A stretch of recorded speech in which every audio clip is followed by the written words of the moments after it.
Hello guys, this is Rotenks. Today I'll be bringing you another Zero video. Today we will be investing through the first set of the four sets is making a blade profile free. This is just to help people in the community video game learn what to invest in on global solely for ranked viability. If you want to build a certain clan, go for it. If you want to play ranked, you can use this as sort of a source of opinion. So it's all up to you if you want to use this or not. We'll start with the first set, which is what's going to be in the game from release. So you have Kagero, Raw Paladin, Novaclan OTT, the 4Q4 clans.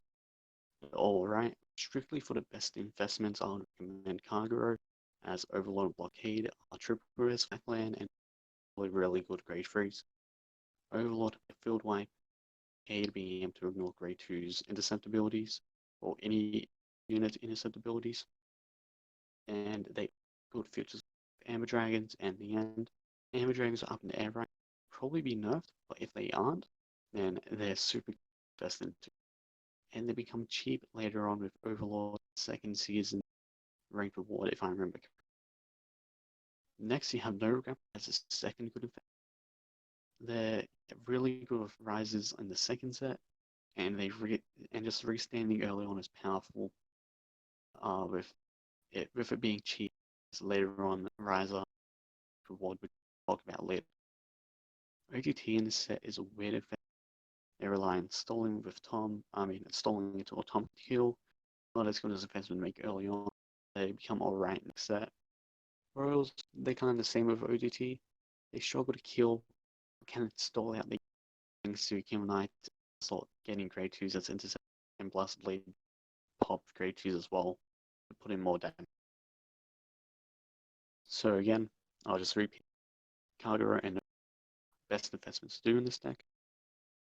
In the second set, we have Bermuda as a new clan, which is irrelevant really, so we won't talk about it since it's just this card from a different deck, but slightly worse.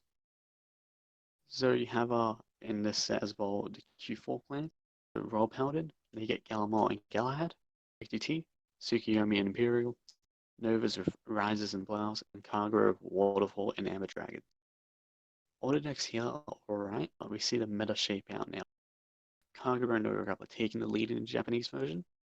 Kagero having Amber Dragons, which, as I said before, its pre-nerf is amazingly good as it has field control. If it does get hit in the game, they're still good, not the best, which then becomes like third best investment in this set, and the next best investment is Nova with Rises. They have a permanent 2 crit Vanguard with 23k during your turn, and it also has a good starter, which like the deck draw and it becomes a stand. Good old Battle Riser. And it also, as I said before, cheaper with Perfect Riser becoming a rank reward later on, which is a very nice thing they do, which is put triple Rs into ranked that are really good for decks. You get them.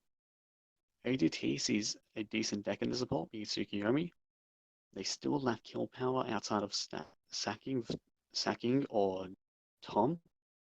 Using other decks like Imperial Stall is an annoying but fun deck that focuses on using Imperial Dot at 21k bait 2 critical, beat their opponent down slowly through stall. It's not the worst investment to make. Do it if you're really enjoying the deck. They also eventually get a Amaterasu reward as well. She isn't the best, but she's a good card for the moment. And then next, for the last clan we're going to talk over in the set, you have Raw Paladins. Their main deck now is Galahad, as it's a better cancel, but it requires a right chain over a single card console.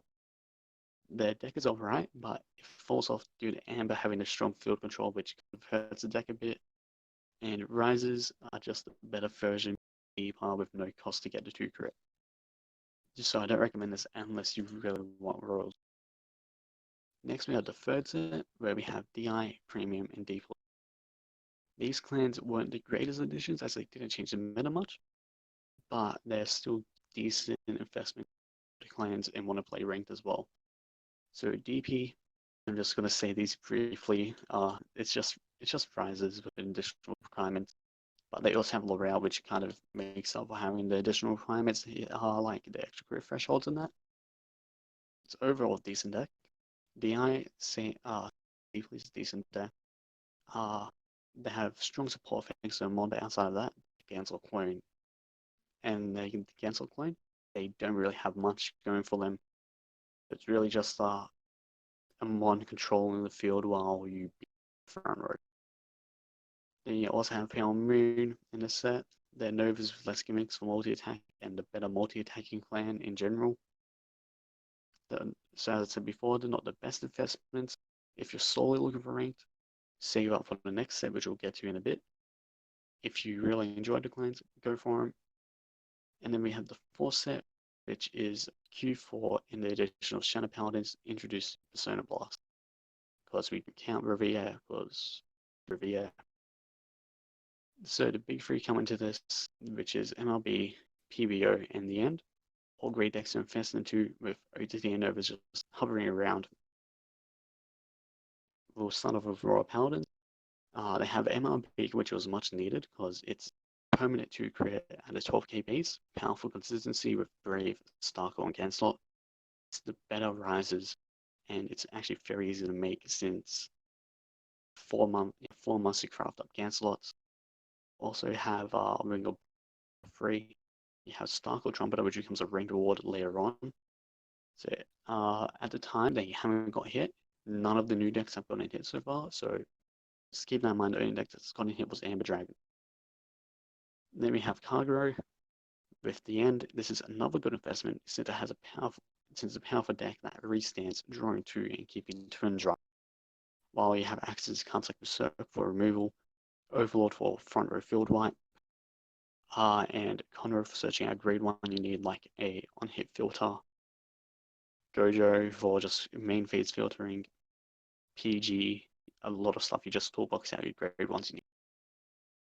And then the next big clan is Shadows. They're the last super good deck from this, being a free. This is all because PVO got a free Persona Blast and an additional retire skill, which is just CB2, kill one of your own regards, kill one of theirs. And the fact that it 13k, just like the end, helps a lot since not many cards in this meta can still hit 13k without booster or trigger. So outside of there's nothing really else to talk about. So with that, there's nothing else to talk about unless you really want to play OTT or Nova Grapplers. I didn't really like study much into them since the big three are much more hyped and special to me. And we won't talk about clan events though, because they're just really like you invest into them with gems and hope you pull the shit you need.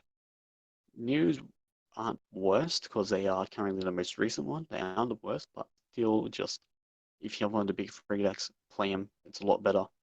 Unless you really like Neonectar, Spike Brothers, or Grand Blue, or all decent decks, aren't the best.